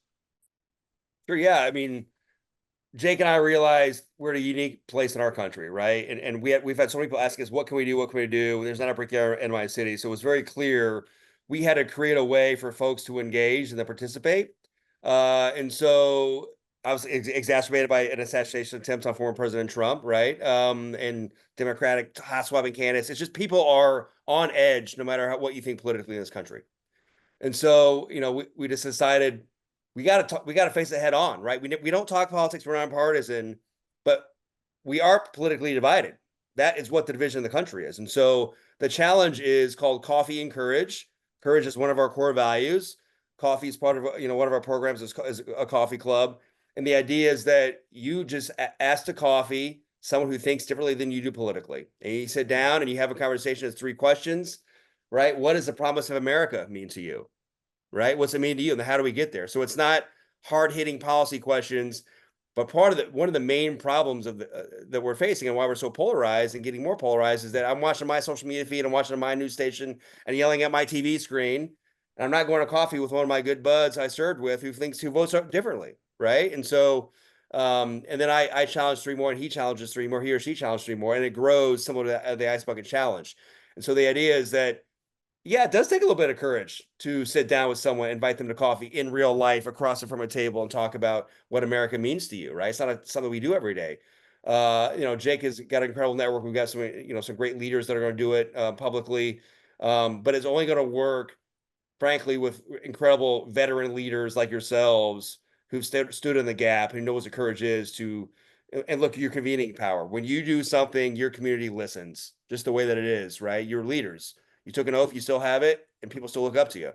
And so Coffee and Courage, we're asking folks to do it now. It'll go live on the National Day of Service, the National Day of Remembrance on 9/11, right? And so that is also the National Day of Unity, right? I mean, I remember everyone remembers where they were on 9/11. I was a crappy little West Point cadet who thought I tried to quit because I was going to miss the war. So someone told me to go back to class. I'm an idiot. I'm still an idiot, but I had a great chance to work on something that I care a lot about. And so I think we've got a PDF that we sent and on the details on how to do it, but it is simple but difficult. You buy a cup of coffee for someone who thinks differently politically than you, and you take a 20-second video and send it to us, and we put it on the internet. Jake, what I miss?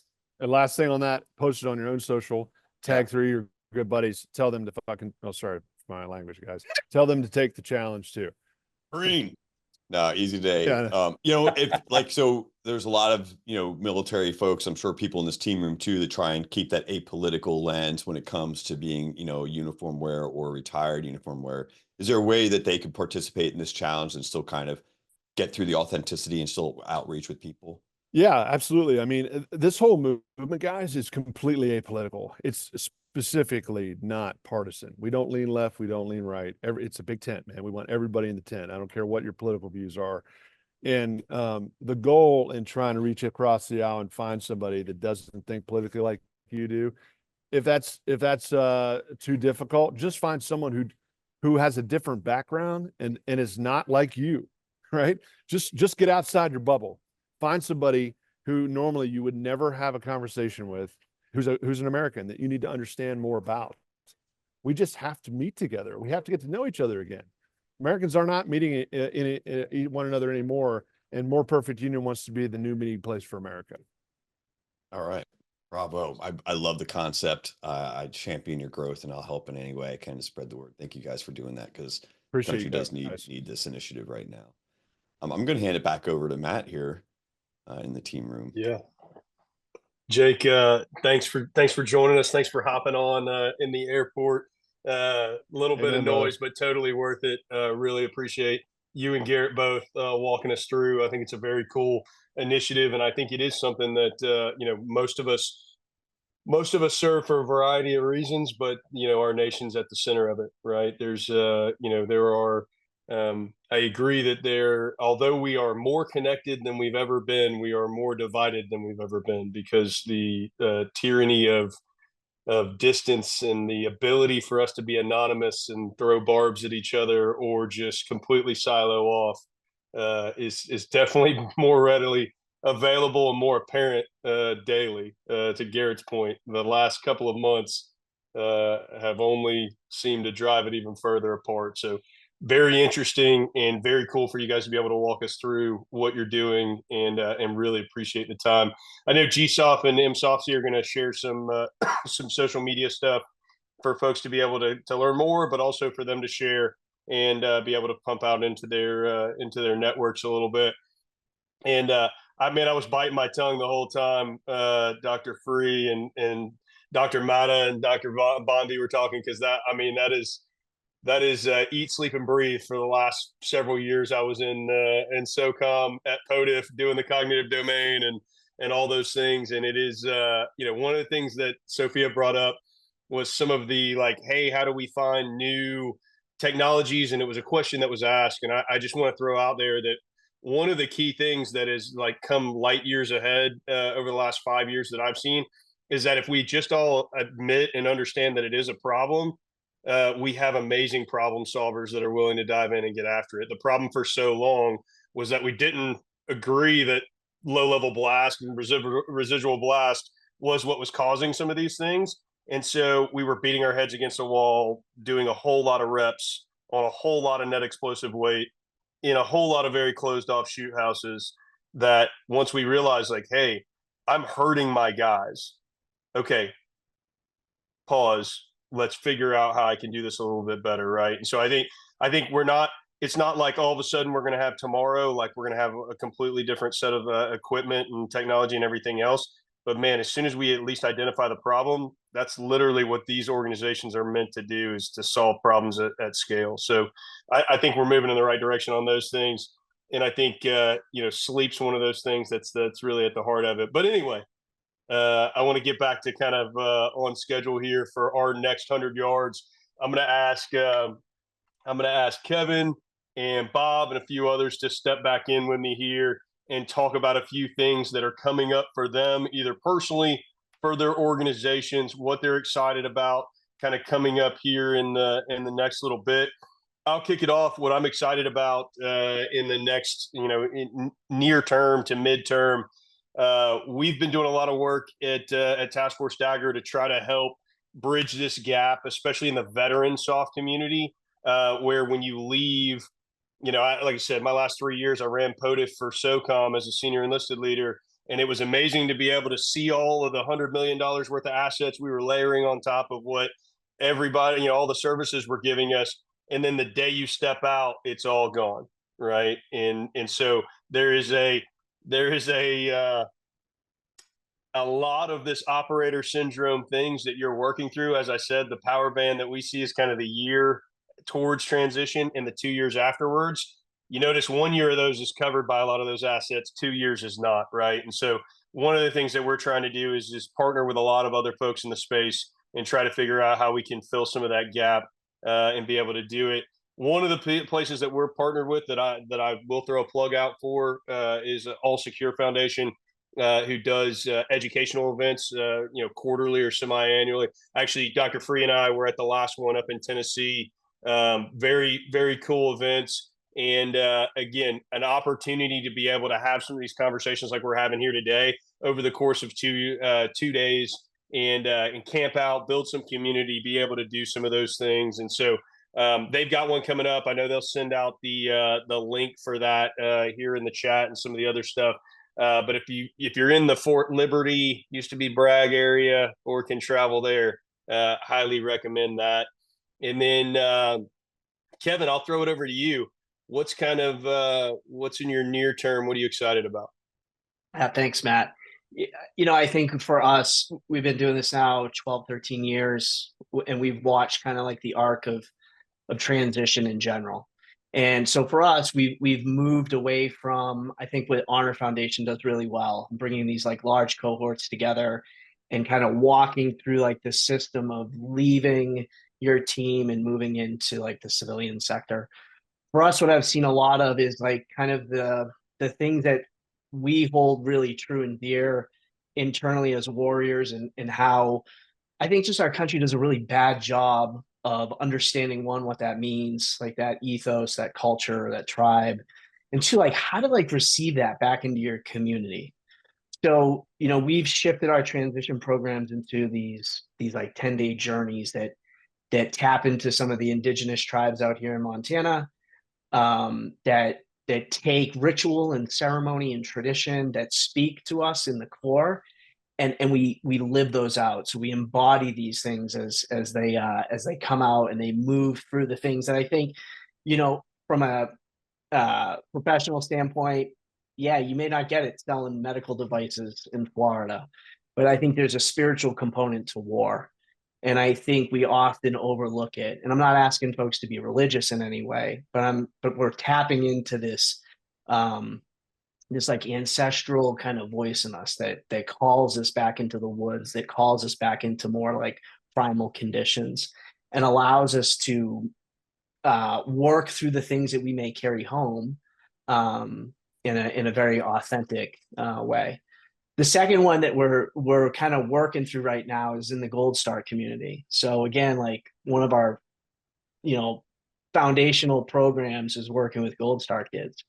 And we work with them from like 8 until they stop working with us. In a lot of organizations, they age out, if folks don't know. They age out at 18, they age out after they finish college. And for us, we kind of carry them through. And we're looking at redesigning our programs to address some of the challenges that, let's say, like the aged out population faces, without a safety net. So, imagine going through college and getting free schooling, free books, even a stipend, and not having a dad or a mentor nearby to help coach you through that stuff. To be there when you have a hard day at college, or when everybody's telling you like what to be or who to be, like, where do you go for like genuine coaching and mentor?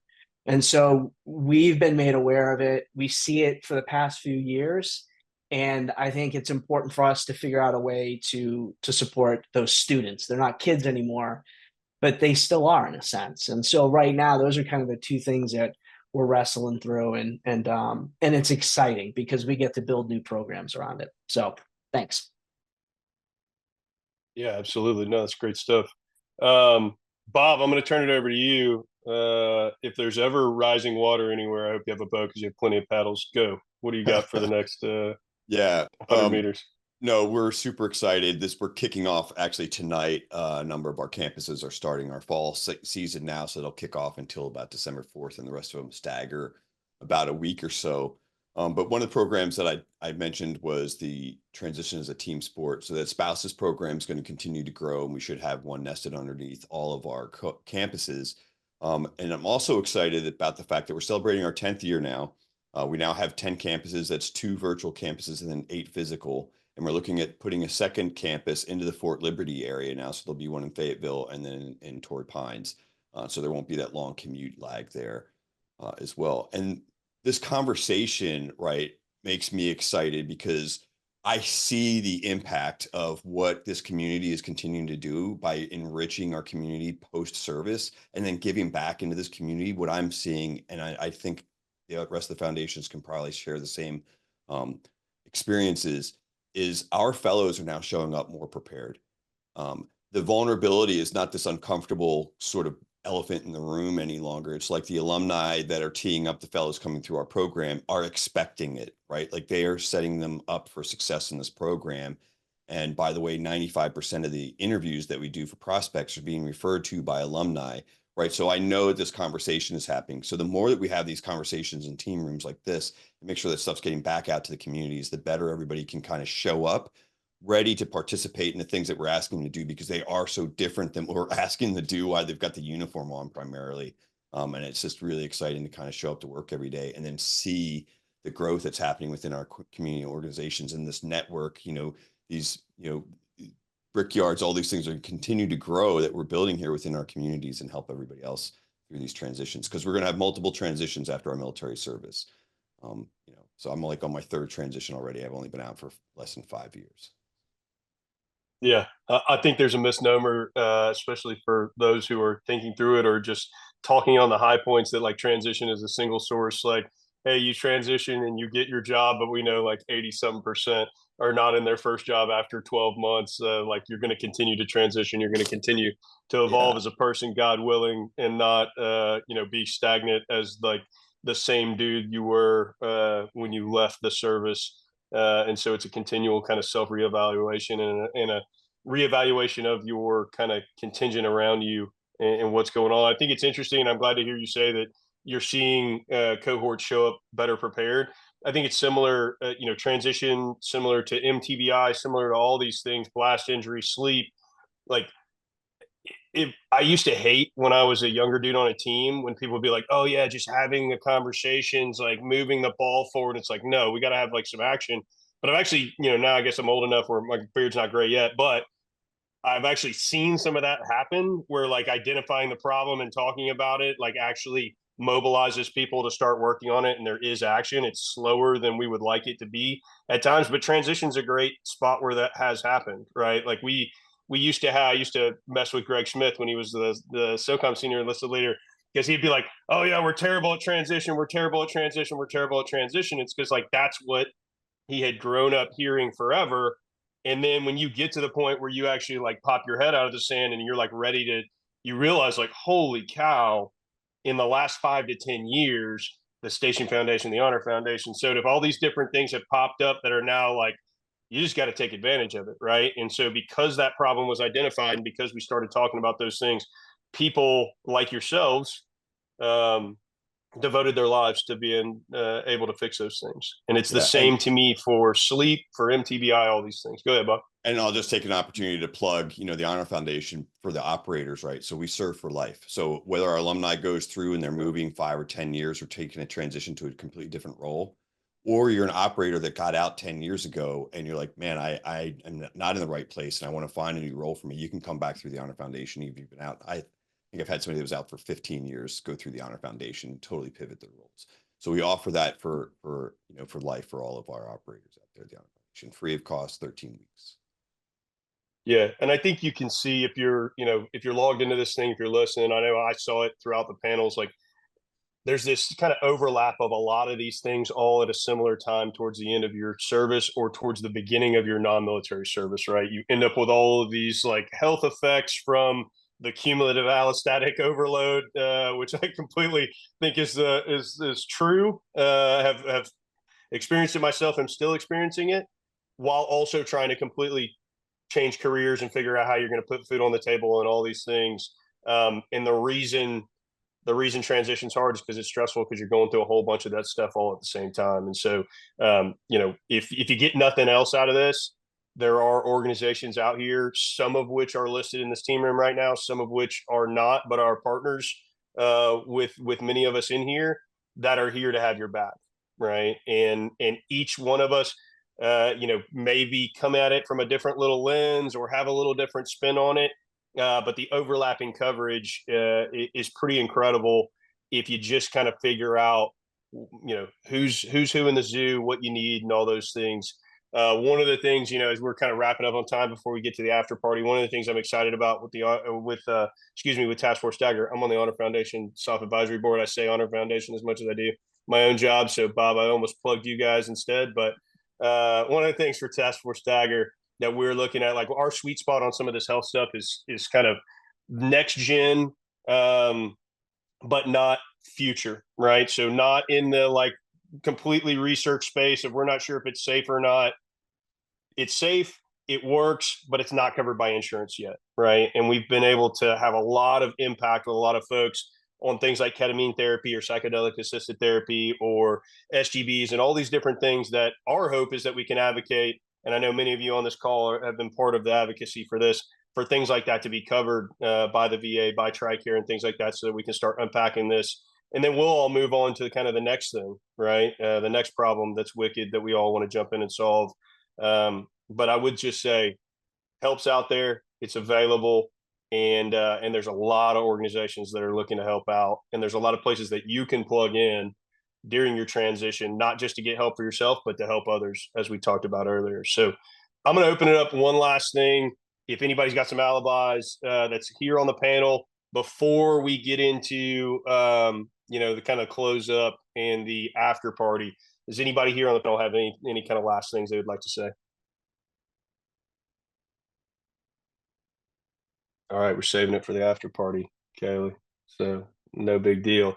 All right, well, hey, on behalf of all of us as panelists and obviously Global SOF Foundation and MSOFC, we are super thankful for joining us tonight. Oh, go Dr. Free, you got something? Jump in there. I'll do an outro later.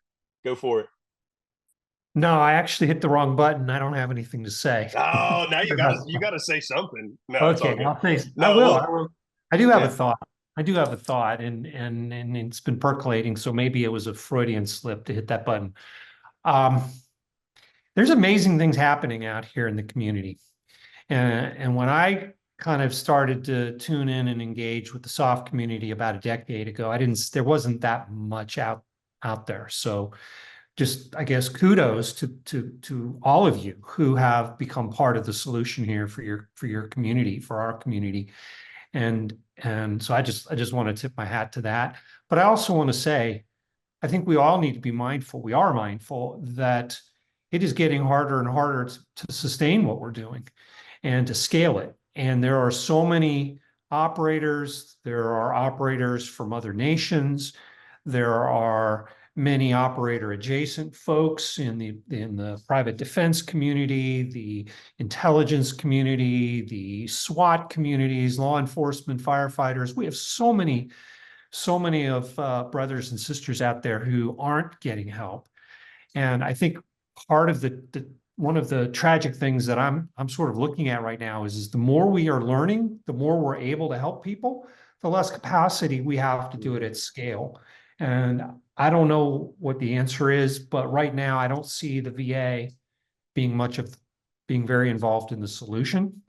And I don't know how we make change. I don't know how we change that, but there are things there are targets yet we have to address. Over. No, I think it's well said, and I agree. I've seen the same thing, and I think we realize that, like, we talk a lot about SOF because we're in the community. We came from the community, and many of our organizations, that's what they focus on.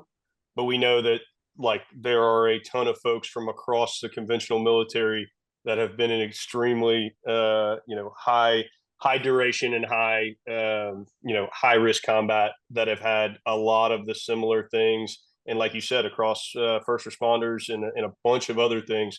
So it's certainly not something that we think, that was one of the negatives originally when the operator syndrome name came out, right? It was like, I got told, like, hey, you can't say that because it doesn't only apply to operators. Like, that's not what we're saying. Like, Lou Gehrig's not the only one that got Lou Gehrig disease. That's not what we're saying. Like, it's just the moniker of the people that we saw it, and now we're trying to propagate it, right? So we'll leave that. I'll put a pin in that. We can talk more about it afterwards if people have follow-on questions and things like that. I do want to say again, thanks to Chelsea and all the team at Global SOF Foundation, and obviously Kaylee and MSOFC for putting this on, for getting us all together and having an opportunity to be able to have these chats and to be able to kind of throw these things back and forth. I know it's good for me, even though it is on Zoom. It's good to be able to see you guys and be able to chat a little bit. I will put a plug in there. Take a minute, complete the team room feedback form. I'm pretty sure Kaylee just put it in or Chelsea, one of them, put it in the chat. And if you haven't done that SOF-4 survey, take 5 minutes, get in there and do that as well. If you're not ready to sign off yet, or you have questions, anything we didn't answer, anything specifically that you'd like us to expand on, or you have an individual question or a group question for anybody that was on the panel, I think several of us are going to stay a little bit afterwards and open that up a little bit. If you are heading out, I'll put one more plug in for Global SOF Foundation's Modern Warfare Week at Fort Liberty coming up in November, I believe it is. If you're in that area or can travel to that area, definitely somewhere that you want to be able to register, so you can check that out. I think there's a link probably in the chat for that as well. And with that, I'll give everybody a minute, grab a drink, and then we'll be back on here for anybody that has any questions. Thank you all. And thank you, panelists. It was a really great discussion. Really appreciate it.